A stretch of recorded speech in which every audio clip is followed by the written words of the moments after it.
As an entrepreneur juggling all the things, motherhood, business, and running a household, there's not one way to create success. And hopefully you know that. Today, I'm joined by Micaiah Gray, and she shares her journey from salon life to housewife to motherhood and entrepreneurship. Plus, we talk about some invaluable tips on money mindset, health, navigating tough times, and her experience with my course, Prosperity Simplified. Do want to give you a quick trigger warning. We do talk trauma, abuse, and a couple of medical emergencies. Think like bleeding descriptions. So, all right, there we go. Let's get to it. Meet Micaiah Gray.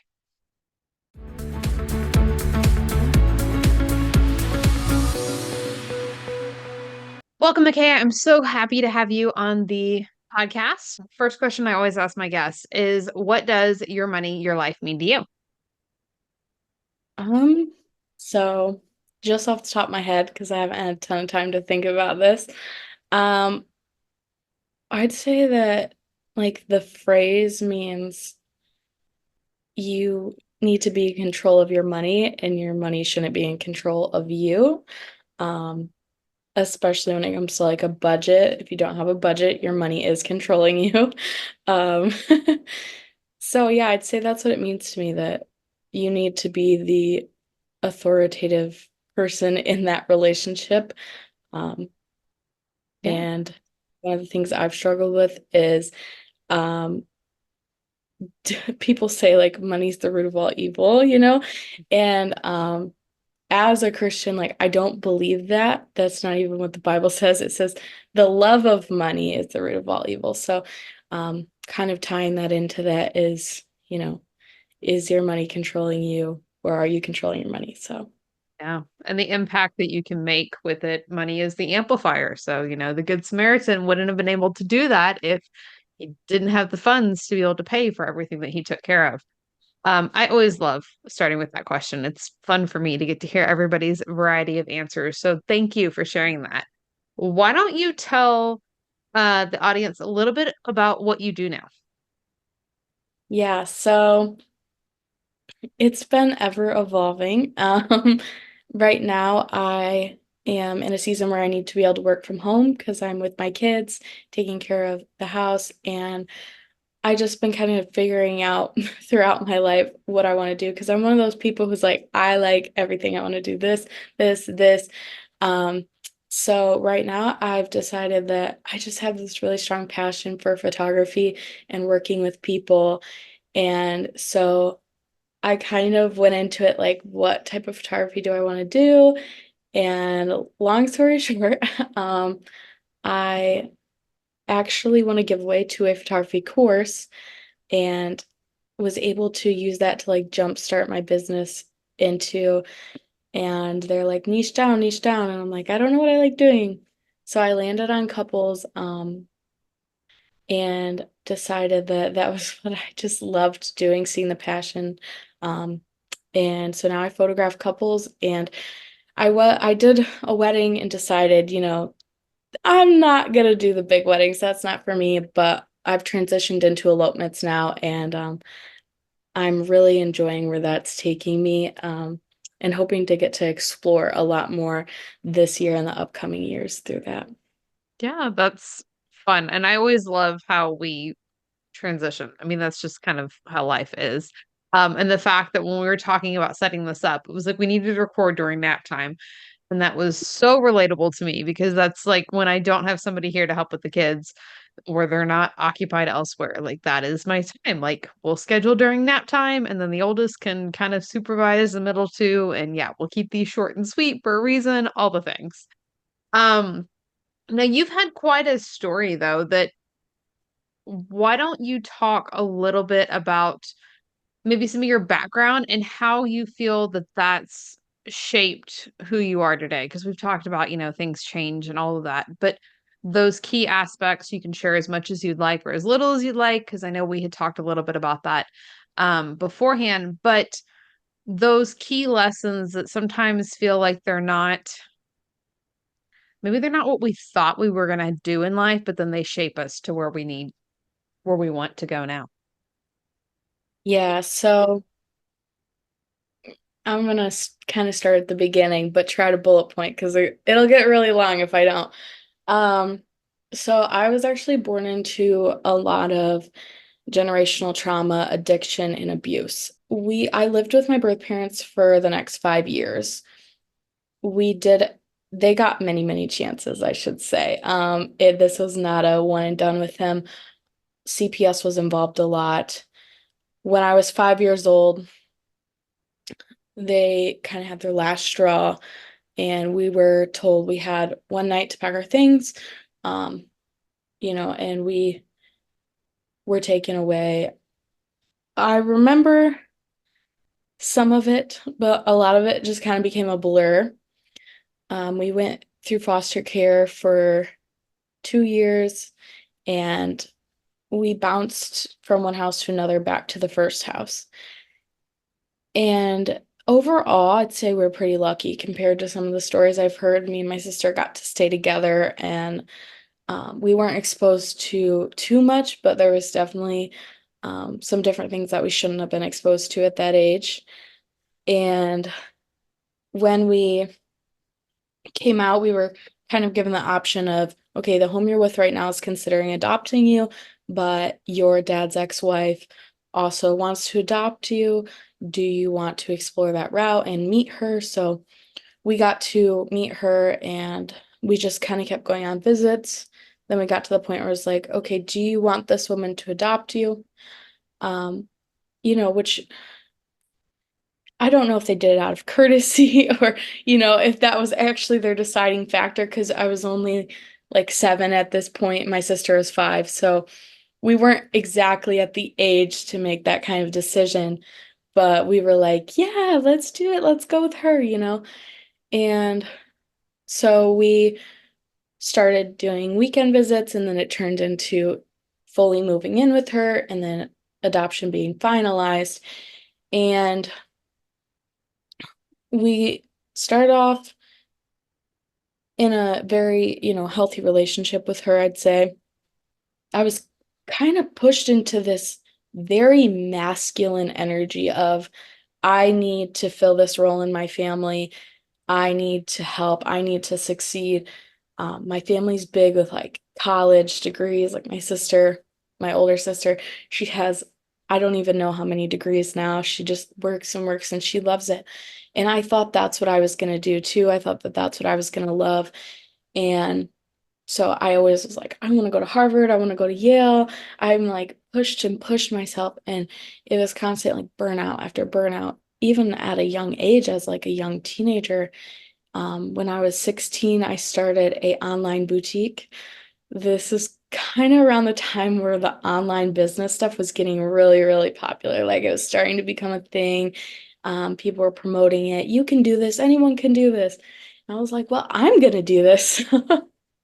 I started that, and it was a challenge. I learned a lot from it, but I was constantly breaking even. It wasn't an instant success type of thing. I was working at a pizza place, which is the only place in my town that would hire at 15. So I started there at 15, and I was working and I was using that money to pay for my business expenses and then selling stuff and just like cycling around. But it taught me so much, and I was able to learn a little bit about marketing, a little bit about setting up your own website. And I did like a vendor show at the fair, and that was my first taste of business. And I knew that I wanted to have my own business. I just knew that what I was doing was not working. I wasn't sure if I loved it. It was costing me a lot of money. So I kind of transitioned away from that. Um, and this is all during high school. And the town I live in, we have a career center. So you have the option to go through cosmetology school um, at the career center while you're still in high school. And so I started that, but then things at home were still really bad. And at 17, I ended up having to move out because there was just some issues about people in our lives that I brought to my mother that, at her time as me being a minor in the house, it was her job to protect me from those things. And when I brought them to her, I wasn't met with a safe, loving environment. I was met with contention, anger, disbelief, just yelling, and it turned into a whole scene that no 17-year-old should have to go through. And so I told her I was leaving and I left with no idea of where I was going, where I was going to sleep that night. I just knew I wasn't going back. My oldest brother kind of butted in and he was like, "What's going on with you and mom? Are you okay?" He didn't live there, but he had properties there that he rented out. And so I kind of explained to him what had happened. And he's the type of guy to refuse to take sides. He just wants to hear everybody's point of view. Um, but he gave me a place to stay because I refused to go back to my mother. Went that route and I stayed there. And um, I'm going through the cosmetology program and I ended up getting pregnant in high school, in the middle of all my hopes and dreams and plans. And I had always wanted a baby. Like, I had terrible baby fever as a teenager, but I got into a point in my life where I wasn't ready. I knew that and I'd accepted it. And I'm like, I don't want a baby right now, which is the first time that I had probably said that to myself seriously since, becoming a teenager. I'd always longed to be a mother. And I just, you constantly hear, don't do it too young, don't do it too young, you won't be ready. So it was something that just like never pushed off. At times, I'd even wondered if I could become a mother because I had super irregular cycles, like hormone issues. It was bad, and I could never get an answer from the doctors about what it was. Now that I'm older and I've researched it more, I know, gosh, it's everything, the plastics, the food, the pesticides, the just the stress, everything going on in our lives affects those things. But at the time, I had no idea. And I always wondered, like, will I be able to get pregnant? And then, boom, out of the blue, when I'm not wanting it or desiring it, I got pregnant. And it turned out to be one of the biggest blessings in my life. But it was definitely a challenge to work through that. And um, I graduated and got my cosmetology license, and I started in the salon 1 month. No, it was actually the month of my due date, with the expectation of I'm going to start, do my training, and then after the baby's born, I'm going to take my maternity leave and come back. 2 weeks after our daughter was born, he proposed. And then it was like a week or two after he proposed, he got appendicitis, and we had to rush to the hospital in the middle of the night to get his appendix removed. So he couldn't even hold her after that point because he couldn't like take the weight on his chest or his stomach. Um, so he would like have to dangle her out if he wanted to hold her. And he was just recovering from that. It kind of affected us financially. We were struggling. And then immediately after, so he just got better. He's outside working on his car and changing something out because we don't have a ton of money. So we were living off DIY. He was YouTubing how to do stuff, just figuring it out. And he's working with a hook blade and it slipped and he got his wrist. And he comes inside just like bleeding all through the house. Thankfully, we lived right down the road from the hospital, but I didn't know how bad it was, if you nick I think it's a vein, they An say you have, artery. Hmm. yeah, you have like minutes to live or something like that. So we're like, we gotta go. And his car is completely taken apart. So we gotta jump in my car, but then he's freaking out because we did not live in the best neighborhood. And he's like, somebody's gonna steal my car parts if I leave him out. So he's like trying with his wrist bleeding, and he's got like his belt strapped around and a handkerchief over it. He's trying to throw his car parts back into the inside of his vehicle so that no one steals them. And I'm like, we need to go. Like, you're bleeding. Like, so that was super traumatic. We go to the emergency room and they won't let me go back with him. And I realized after, because they tried to tell me it was because of the baby, but he told them not to let us back there, which I didn't know at the time. But he didn't want us to be more traumatized and like to have the baby back in that environment. So they just stitched him up and they're like, your stitches will heal in 2 weeks. And we go back home. And after like a day or two, it's very obvious that this is not healing. Like this is not going to be okay in a week or two. So his dad had actually taken a chainsaw to his hand, like months before this. It might have been like a year. So his dad had gotten a complete hand surgery done. So his dad tells him, here's my hand surgeon, like, go have them look at it. So we go to the hand surgeon and they do like an ultrasound on his wrist and they're like, yeah, we're gonna have to recut your stitches open, go in, do surgery on your wrist because he cut like two nerves and part of his muscle, I think it was. And they're like, we have to do that and then you're gonna have, months of healing after that. So we're going through medical bills. He gets laid off from work because they say he was roofing at the time and they're like, you're a liability on the roof. We can't have you up there. And I was working part-time in the salon, like barely at all, like just going back to work. And the salon didn't have a lot of hours for me because I hadn't built up a clientele yet. So it actually cost them money to have me there more. So I'm like struggling trying to get more hours at work, also struggling to find babysitters for the baby. 10 things happening at once. My husband is like just no support at this point. He was in constant pain. Like, and I was upset. Looking back, I'm like, I probably should have had more grace for him, but I was so overwhelmed. I didn't know what to think. And I'm like, I had no idea like how to even process the kind of pain that he was in because I had never had any kind of nerve damage, so I didn't understand what it was like. So he slowly explained it more and more, and it took about, let me think, it probably took about 3 months before he could hold his daughter again. And that was hard. And I was pretty much a single mother. And during that time, it was like a huge toll on us as newlyweds and as new parents.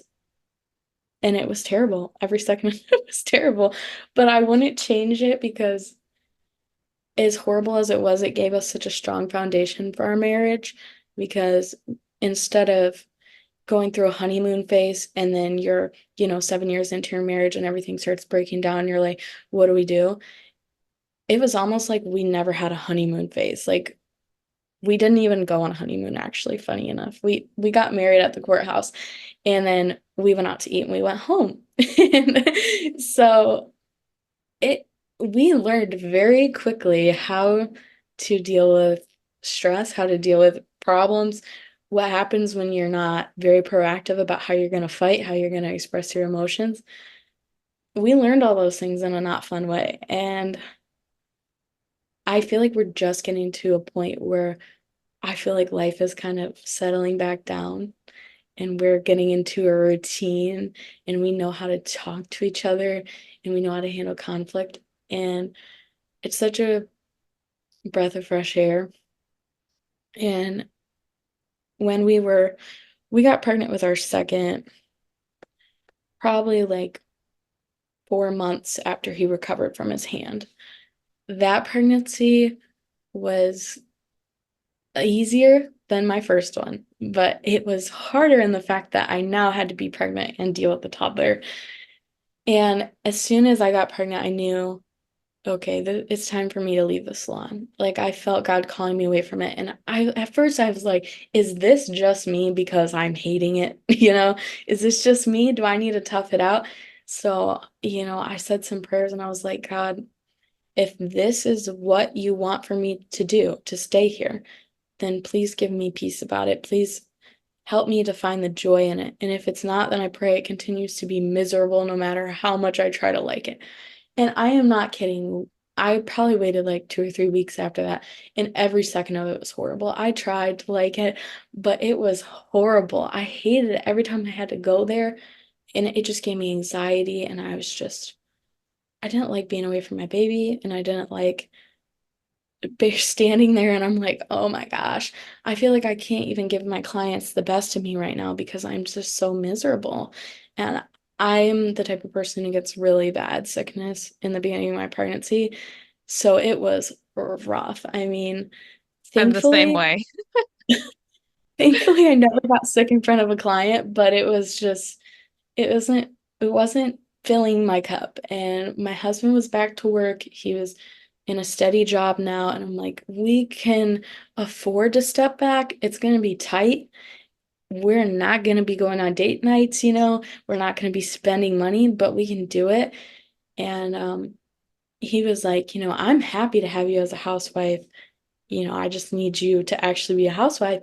And I'm going to be honest, I had no idea how to do that because growing up, I didn't ever see anyone be a housewife. My mom was mom and dad, and I filled in where she couldn't do it, and I did not do that perfectly either. It was a mess. And I was never taught how to properly clean. I wasn't taught how to cook. We made hamburger helper, burgers, pastas. Like we ate the same things over and over again, and I didn't really know anything beyond that. So I was just kind of learning all this while being pregnant and miserable and while taking care of a toddler in a house that was very, very small and very, very old. I can't, it was probably 700, maybe 800 something square feet, very small. And the kitchen was like the size of a walk-in closet. There's probably walk-in closets bigger than our kitchen was, honestly. And so I just kept finding it really difficult. I didn't know how to get anything clean. I didn't know how to, where to even have the room to prepare food or make things. But I had all these big dreams of like, I want to make our own bread and I want to get the sourdough and I want to, learn all these things. And I had wanted like that instant gratification of just doing it, just knowing how to, it just coming easy. And it didn't. And I had some tough conversations with God. And I just decided to start like keeping a prayer journal, and that's what got me through because it wasn't easy. And I decided when I left my job, I'm like, okay, but I really want to have this photography business. And my husband's like, he was a little skeptical because he's like, you said you were leaving your job to be a housewife.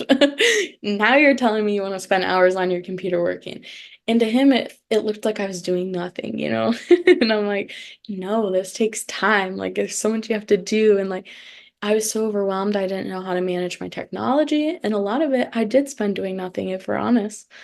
And fast forward after months and months of struggling with this, growing up in a technology addicted world and just being used to that being my normal, um, I just said I'm sick of it. I felt like God kept saying, if your right hand causes you to stumble, cut it off. And that Bible verse kept like popping in my head whenever I would be sick of my phone. There was times I would look at it and I just wanted to chuck it across the room, or I would be like, have it by the bathtub or the kitchen sink and be like, please fall in and break. Like, I was so sick of it, but I knew that I had to keep doing it if I wanted to run my business.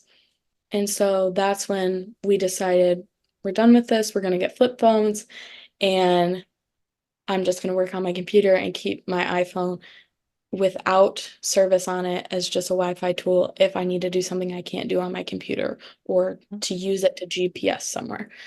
And that's been a game changer for us.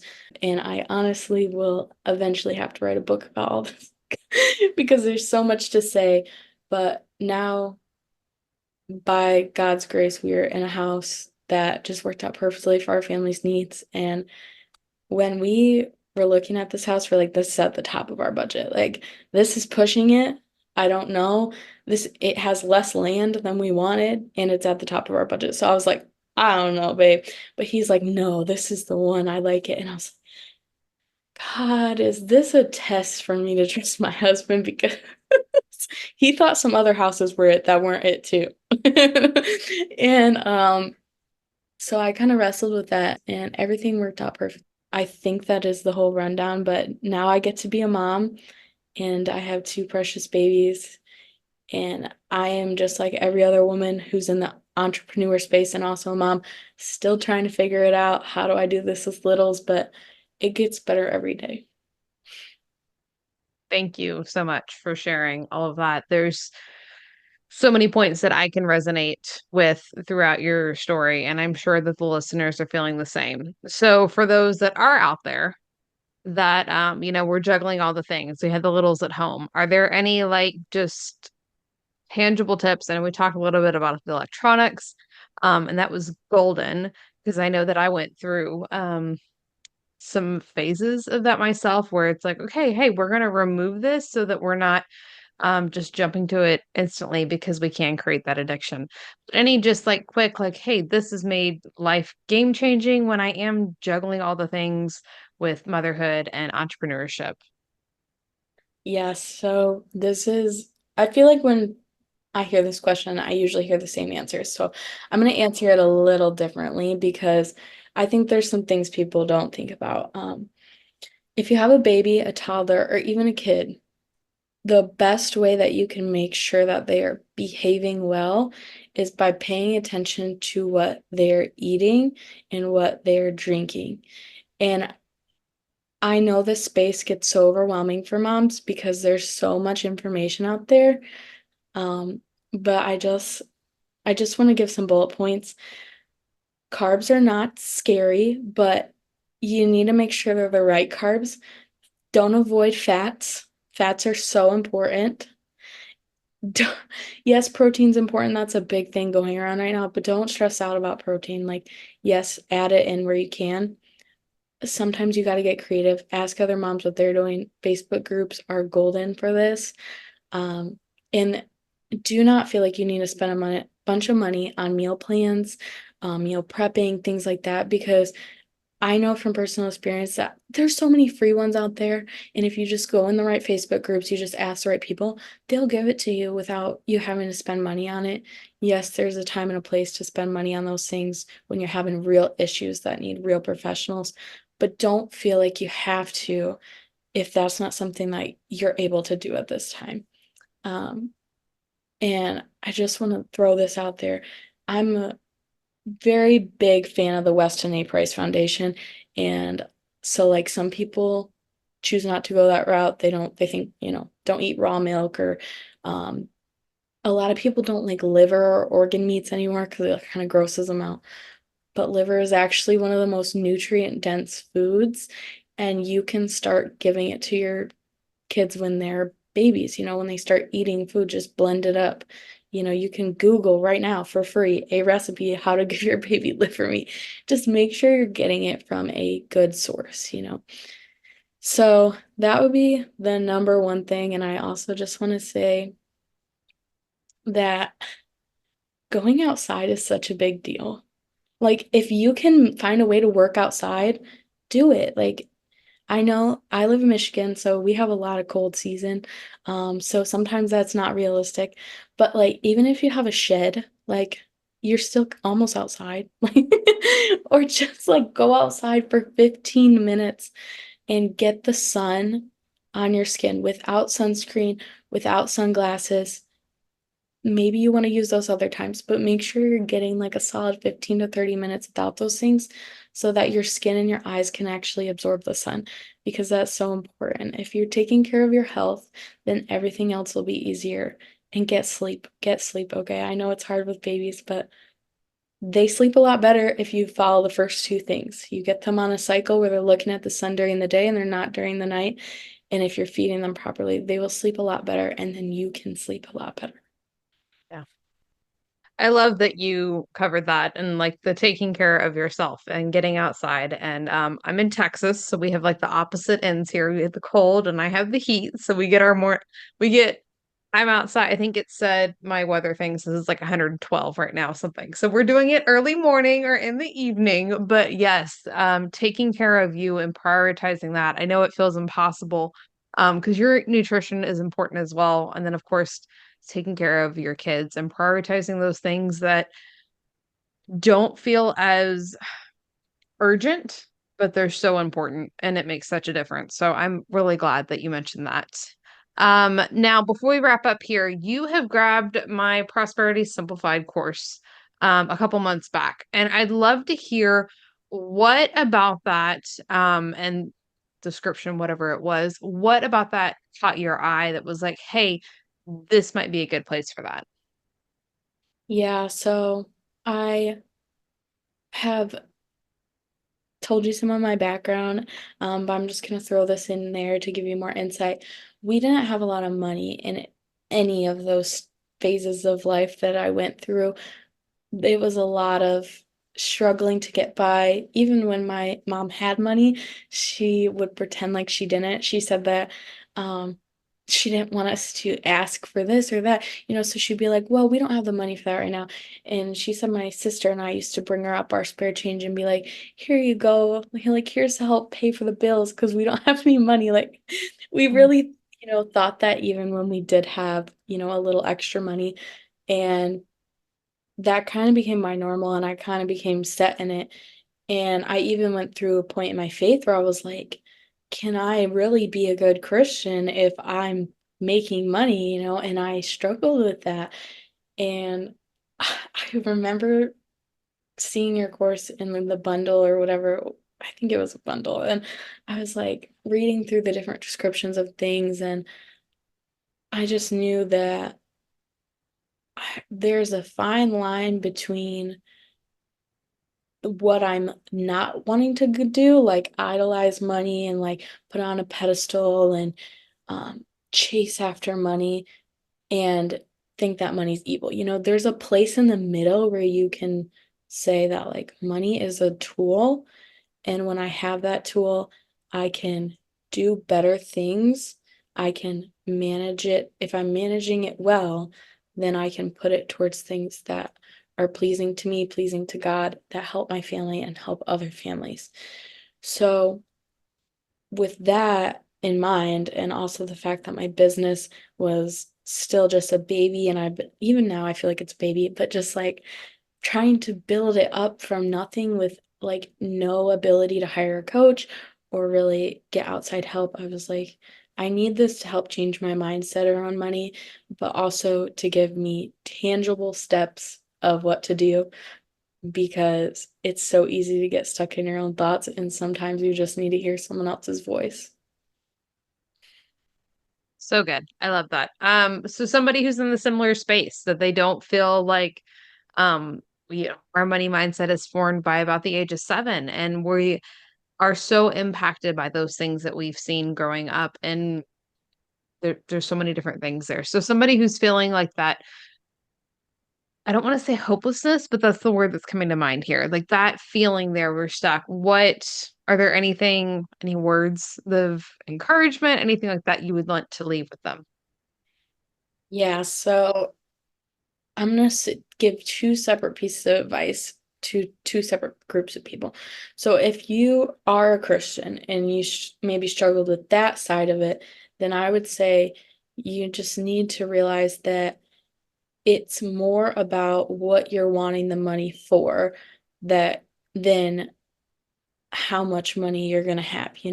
So if you're asking God for something and you know your heart's in the right place, then you shouldn't be scared to do it because if your will is aligning with him, then you're just asking him to do what he wants to do anyways. And if you feel like, oh, well, I don't know if my will is aligned with his, I don't know if this is what he wants, then you just ask him to make his will your will. Just ask him to make what is pleasing to him to be pleasing to you. It is a heart change, and if you ask him to change your heart, he will. And for the people who may not be Christians, or maybe they have another faith or they don't have one at all, I would say you need you need to know that you can get stuck in your head just as easily as anyone else. And I remember the first time that I realized this because I, like everyone else, did not think that I was stuck in my head. And I took a free coaching call with someone who was advertising it on their email list. And it was the first time I really talked to somebody about why I thought what I thought. And I realized I don't even know why I think what I think. So maybe you just need to hear someone else share their point of view or to walk you through what they do with their money and why and how it could work for you so that you can get out of the pattern that you might be stuck in. So, so good. Now, I know our listeners are going to want to connect with you on Instagram. So, what is your handle so they can find you over there? It is at Micaiah's Photography. You can reach out to me. I'm welcome to give any advice that is needed or just to chat as a friend. Absolutely. I'll make sure that that link is in the show notes for our listeners as well. Thank you so much, Micaiah, for joining me, and we'll see you next time, guys. Bye for now. If you're struggling with shame and guilt around your finances, whether it's debt, impulse spending, mistakes from the past, or the fact that you still haven't hit your income goal, then it's time for you to work with me. There are different levels of support and price points that you can use on the path to removing that guilt and shame so you can step into your unstoppable life. After all, your finances are unique to you, and your support should be too. Go to workwithaimee.com to get started with one of my most popular programs, or you can book a Q&A call with me and we'll figure out what that next step should be. And those links are hanging out in the description of this video as well.